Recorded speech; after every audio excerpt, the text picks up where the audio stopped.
Hello everyone, आज के इस वीडियो में हम लोग देखने वाले हैं क्लास 7 हिंदी का चैप्टर नंबर 8 है आप लोग का बचपन के दिन। ठीक है ना। तो इस वीडियो में हम लोग इस चैप्टर के संपूर्ण क्वेश्चन आंसर जानेंगे। उससे पहले मैं आप लोग को बता दूं, बचपन के दिन जो ये आप लोग का चैप्टर है, इसके राइटर हैं APJ अब्दुल कलाम। ठीक है, जिनका फोटो आप लोग यहाँ पर देख ही रहे हैं। ठीक है ना।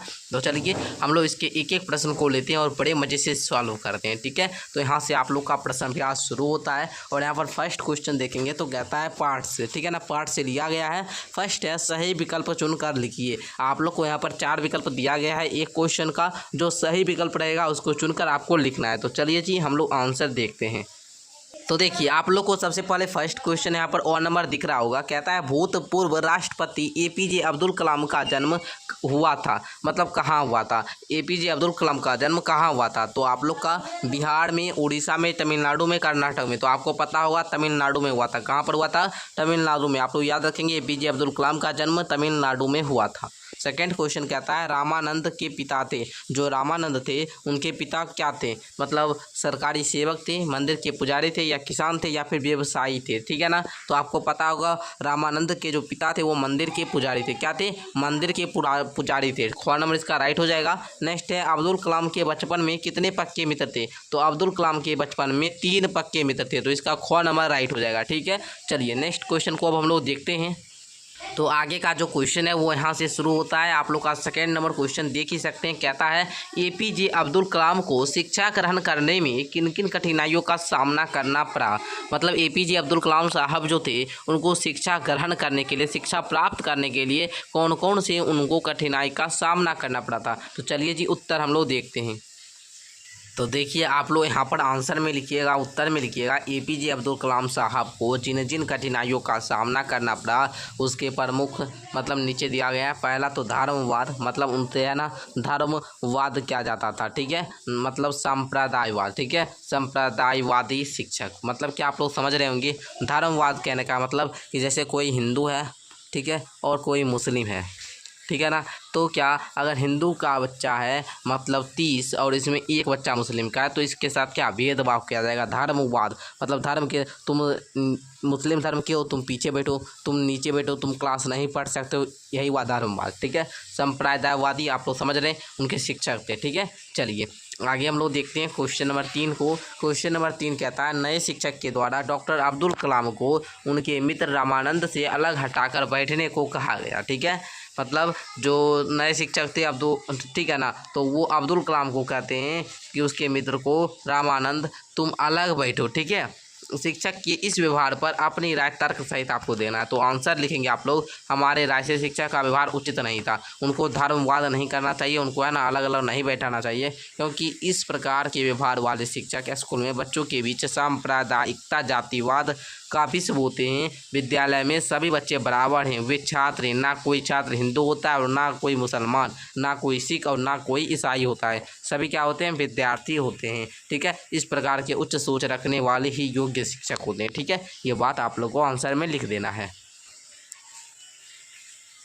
तो मैं आशा करूँगा कि आप लोग यहाँ तक समझ गए होंगे। आगे देखिए क्वेश्चन नंबर यहाँ पर नेक्स्ट आप लोग यहाँ पर आ चुका है। कहता है क्वेश्चन क्या, रामानंद के पिता ने दोनों दोस्तों के प्रति भेदभाव का व्यवहार करने वाले शिक्षक से क्या कहा और ऐसा उन्होंने क्यों कहा। भाई जो रामानंद के पिता थे, मंदिर के जो पुजारी थे, वो अब्दुल कलाम और रामानंद के बीच जो उसके शिक्षक भेदभाव किए थे उस पर क्या कहा शिक्षक को और क्यों कहा। तो लिखेंगे उत्तर में आप लोग रामानंद के पिता ने दोनों दोस्तों के प्रति भेदभाव का व्यवहार करने वाले शिक्षक से कहा उन्हें निर्दोष बच्चों के दिमाग में इस प्रकार सामाजिक असमानता एवं सांप्रदायिकता का विष नहीं घोलना चाहिए। ठीक है, पहले तो ये बात कहे, ऐसा उन्होंने इसलिए कहा था कि योग्य शिक्षक बच्चों में भेदभाव उत्पन्न नहीं करते। शिक्षकों को जाति, धर्म, संप्रदाय, गरीब, अमीर, ऊंच नीच आदि भेदभाव से सदैव अलग रहना चाहिए। शिक्षक को ऐसा बीज बिल्कुल भी नहीं बोना चाहिए। ठीक है, चलिए क्वेश्चन नंबर 5 कहता है डॉक्टर अब्दुल कलाम के विज्ञान शिक्षक की पत्नी की सोच में क्या परिवर्तन हुआ, इस परिवर्तन के क्या कारण होंगे। तो आपको आंसर लिखना है कलाम साहब के विज्ञान शिक्षक की पत्नी की सोच में परिवर्तन हुआ क्योंकि विज्ञान शिक्षक की पत्नी ने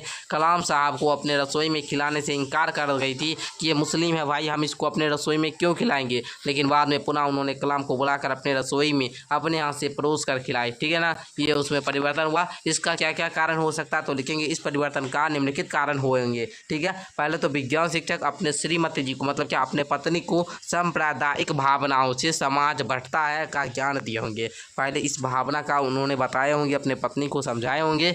दूसरा अर्थात क्या, मानव को मानव समझो, वो भी मानव है। क्या है मानव, उसको धर्मवाद नहीं करना कि भाई वो मुस्लिम है तो हम हिंदू हैं तो हम उसको अपने आंगन में खाना खाने नहीं देंगे, अपने रसोई में खाना खाने ना देंगे। ये सब बात उसको बताए थे। ठीक है, मतलब क्या, सभी क्या है, मानव है और मानव को मानव ही समझो। ठीक है, ये नहीं कि वो मुस्लिम है वो हिंदू है, ऐसा बिल्कुल भी नहीं समझे। ये बात बताए होंगे। दूसरा क्या बताए होंगे कि कलाम के विचार भावनाओं से प्रभावित हुई होगी। उसकी जो पत्नी थी वो कलाम के विचार को है ना देखकर उनकी भावनाओं से क्या प्रभावित हुई होगी। ये अपना मन से बताना होगा कौन कौन कारण हो सकता है। ठीक है, आपको पता है ये क्वेश्चन पार्ट से आगे से लिया गया है। ठीक है, कहता है दरवाजे पर आए हुए को निराश नहीं करना चाहिए। ठीक है, ये बात वो जान सोच कर है ना उसको ऐसा व्यवहार नहीं की। ठीक है, उनमें परिवर्तन आ गया, उनके सोच में परिवर्तन आ गया। ठीक है, चलिए तो आप लोगों ने यहाँ पर पार्ट से आगे का जितना भी क्वेश्चन था इसको भी हल कर लिया है। अब देखिए क्वेश्चन व्याकरण का कहता है वाक्य बनाइए। अब आपको वाक्य बनाना है। ठीक है ना, वाक्य बनाना, जो ये शब्द दिया गया है इसका वाक्य बनाइए। तो चलिए हम लोग देखते हैं फिलहाल। तो देखिए ये सभी शब्द हैं, ये शब्द निम्नलिखित शब्द है। पहला है गली, पहला क्या है, गली। तो इसको हम लोग बना सकते हैं वाक्य, यह गली दूर तक जाती है, या फिर मेरे घर जो है, मेरा घर वो गली के अंदर पड़ता है। ठीक है, ये बात हम लोग लिख, कुछ भी वाक्य बनाएंगे सिर्फ वाक्य छोटा और सटीक होना चाहिए। जितना छोटा बनाएंगे और सटीक बनाएंगे उतना आपको बेहतर रहेगा। ठीक है, उसके बाद पाठशाला, राम की पाठशाला सुंदर है, कोई भी आप लोग बना सकते हैं कि मैं रोज़ पाठशाला जाता हूँ, ये भी बना सकते हैं। ठीक है, उसके बाद शिक्षक, शिक्षक क्या, शिक्षक संस्कृत पढ़ाते हैं। ठीक है, शिक्षक हमको बहुत मानते हैं, ये भी लिख सकते हैं। हमारे शिक्षक बहुत अच्छे हैं, ये भी लिख सकते हैं। कुछ भी आपको सटीक वाक्य बनाना है। उसके बाद इच्छा, इच्छा का क्या बनाएंगे, मानव को इच्छा, मानव को इच्छा मंजिल तक पहुंचाती है। हमारी जो इच्छा होती है उसको पूरा हमारे माता पिता करते हैं। ठीक है ना, ये सब आप लोग कुछ भी बना सकते हैं इच्छा का। ठीक है, चलिए उसके बाद तीव्र, तीव्र धार वाली चाकू दो, यह भी लिख सकते हैं।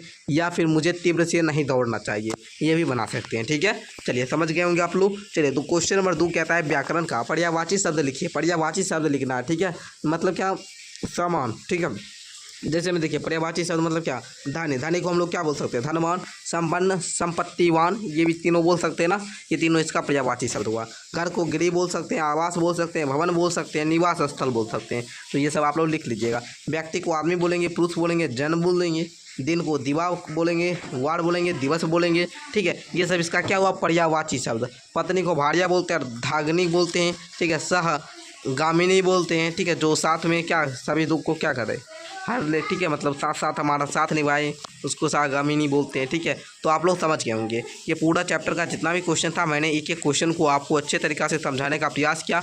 ऐसे आप लोग बताइएगा कमेंट करके कि आपको ये वीडियो कैसा लगा। अगर अच्छा लगा हो तो आप लोग लाइक कर लेंगे और अपने सारे दोस्तों में, और वीडियो को आप लोग अपने सारे दोस्तों में शेयर कर लेंगे। मिलते हैं नेक्स्ट वीडियो के साथ।